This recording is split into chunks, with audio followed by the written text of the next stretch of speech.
Bauman on the 14, Mies on the 1. Let's go racing. A good jump on the number 20, Vanderkoy on the Harley. You see him in orange there. But it's going to be Bauman. Oh! Vanderkoy goes down there outside of turn 2. Looks like he's injured here, limping at least. Hopefully he can get up and get that bike fixed and get ready for the restart. Yeah, wheel and caution lights are on, so we are going to restart it. Take us through what happened to Vanderkoy. You're going to see Vanderkoy just lose the rear tire getting in the corner. It's very slick there on the bottom. Slides up the racetrack, goes down. Take another look here. Everybody talking about traction, AJ. Yeah, really trying to carry a lot of speed, move up that progressive banking so he can get a shot off the corner and get to the lead and just lose the rear tire.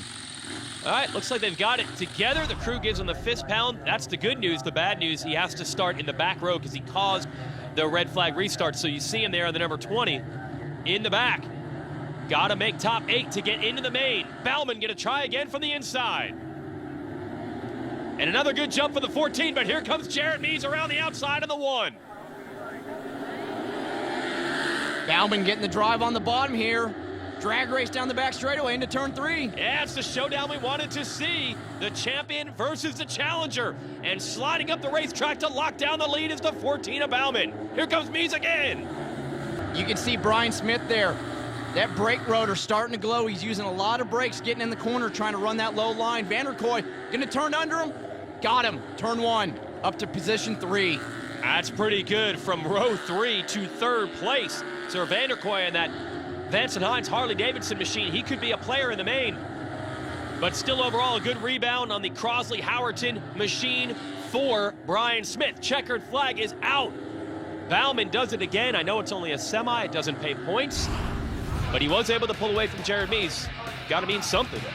I was just searching, really. The track is so slick right now. I didn't expect it to be like that at all. So just looking for the main event. We have 25 laps, so we'll have to have something that works for us the whole time. And yeah, we might have to search a little bit, so that's what I was doing. Time for the main event in the singles class. Wheel and start lights go off, and it looks like Gauthier is going to grab it.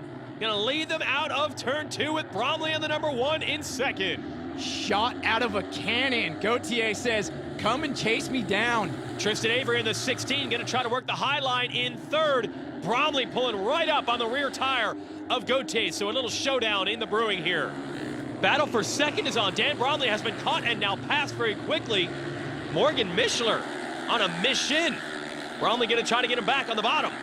Morgan Mishler, each lap had been tracking down Bromley a 10th at a time. Finally has made the move. See if he can chase down Dalton Gauthier. You can just see the emotion right now between his mechanic, Dalton Gauthier. 1 to go to get back on the winning track in the singles class. I mean, it's incredible. The goal was to just go racing again, to win in his 2nd time out. The comeback kid, this is legit. It is once again go time, because Dalton Gauthier's comeback includes a victory now in Atlanta. And Rob McClendon, the emotions pouring out. He's the one that helped get this man back to the races, and it has paid off. And by the way, with a 2nd in round 1 and a win here, he's the points leader now as well. Congrats from Dan Bromley. It's crazy that I won it, honestly. I knew I had a fighting chance at winning it today. It's pretty crazy. I made it 2 in a row. I'm pretty stoked about it, and I'm so excited right now. I can't believe this.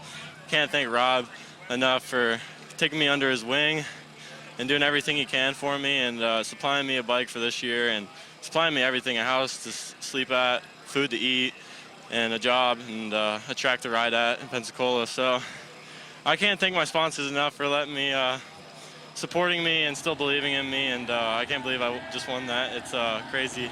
2 in a row feels really good. Yeah, I talked to Jeffrey at Daytona. He's big on watching video of himself, kind of like Kristen did, to figure out those lines and to set up the motorcycle. We'll see if he gets right on the outside of the 23. Revs are up. Let's go racing here in Atlanta. Bad jump for Bauman on the inside of the 14. Looks like Henry Wiles on 17 going to try to control it. Mies on the outside. Brandon Robinson in the middle. But it's Wiles to the lead. Bauman way down to the bottom. Jared Mies trying to roll the top, gets around the outside of Henry Wiles, leads lap 1. Starting to stretch it again. Look at this. Bauman, inside line. He's persistent down there. He almost used it to make a pass on Van der Kooi. You have to be so ginger riding down there on the bottom. Can't throttle up too soon. We're going to see if he can pull the slider on Van der Kooi. Got it, up to 5th. Ooh, wow. Well, I got to give him credit that inside worked against him early in the race, but he's just stuck with it, and now it's starting to come back. See if he can pull Van der Kooi to the front with him. Tracking Jared Mees down. Each lap he gets closer, that confidence builds for Brandon Robinson. Meanwhile, what a battle back here. Carver, Wiles, Bauman really going at it for that final podium spot. Bauman has had an impressive charge after some struggled laps early in this race. We're on board now with Brian Smith on the Crosley-Howerton machine. Got the Kawasaki motor pulling. He's got Bronson Bauman on the Indian right behind him. Smith trying to get toward a top 5 tonight. Get back in this points championship after his bike broke and he didn't finish at the opener. Look at the 14 of Bauman. He is back in a big way. And holding on to the rear tire of Robinson is Mees. It's not quite over yet. Brent Armbruster, the crew chief for Robinson, very nervous as he's half a lap away from what would be his first victory since Lima in 2016. And I think he's got him covered. In and out of turn 4 we go. Brandon Robinson wins in Atlanta. 43 race winless streak for him. He went back to his old crew, and in just 2 races, they have delivered a victory, and that is an emotional winner on the 44. There's only about a 2 or 3 foot span that really had a lot of grip in it, and I just stalked him there, and I figured I didn't want to show my cards until it was too late, you know, and I didn't want to have him have a chance to get a retaliation on me, and man, I just bought my time, waited, and finally saw my openings to make a move, and I went for it. So just extremely pumped that it all worked out and panned out. I'm in disbelief, man. This is the 6th time I rode this bike, and just extremely thankful for the Kennedy Racing team and my tuner, Brent Armbruster, for getting me dialed in today, and it was just magical, perfect. We were fast right off the truck and couldn't ask for anything better.